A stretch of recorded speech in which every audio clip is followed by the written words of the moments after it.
ரொம்பவே டேஸ்டியான சாஃப்டான ஒரு குழிப்பணியாரம் எப்படி செய்யலான்னு பார்க்கலாம் வாங்க. நீங்கள் நம்ம சேனல் புதுசாக பார்க்குறீங்கன்னா சப்ஸ்கிரைப் பண்ணிவிட்டு பாருங்கள்.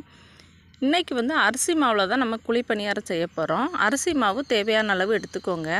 ஒரு மிக்ஸி ஜார் எடுத்துகிட்டு 2 நல்ல பழுத்த வாழைப்பழமாக உரித்து போட்டுட்டு ஒரு 4-5 ஏலக்காய் சேர்த்துக்கோங்க. இது கூடவே ஒரு கப் அளவுக்கு வெல்லம் சேர்த்துக்கலாம். இனிப்பு உங்கள் தேவைக்கு ஏற்றாற் போல் போட்டுக்கோங்க. இதை அரைச்சி எடுத்து வச்சிடலாம். தண்ணி எதுவுமே ஆட் பண்ண வேண்டியதில்லை. இதை அரைக்கும் போதே அந்த வாழைப்பழம் இது சேர்ந்து கொஞ்சம் தனியாக ஆயிரும். இப்போ தேங்காய் துருவி சேர்த்துக்கலாம். நான் மிக்சியில் அரைச்சி சேர்த்துருக்கேன். இப்போ எல்லாத்தையுமே இந்த பச்சரிசி மாவு கூட சேர்த்துக்கலாம். தேங்காய், அந்த வெல்லம் எல்லாமே சேர்த்துட்டு ஒரு பிஞ்ச் அளவுக்கு உப்பு, ஒரு பிஞ்ச் அளவுக்கு சோடாப்பு சேர்த்துருக்கேன். இதில் ஒரு குழிக்கரண்டி அளவுக்கு தோசை மாவு சேர்த்துருக்கேன்.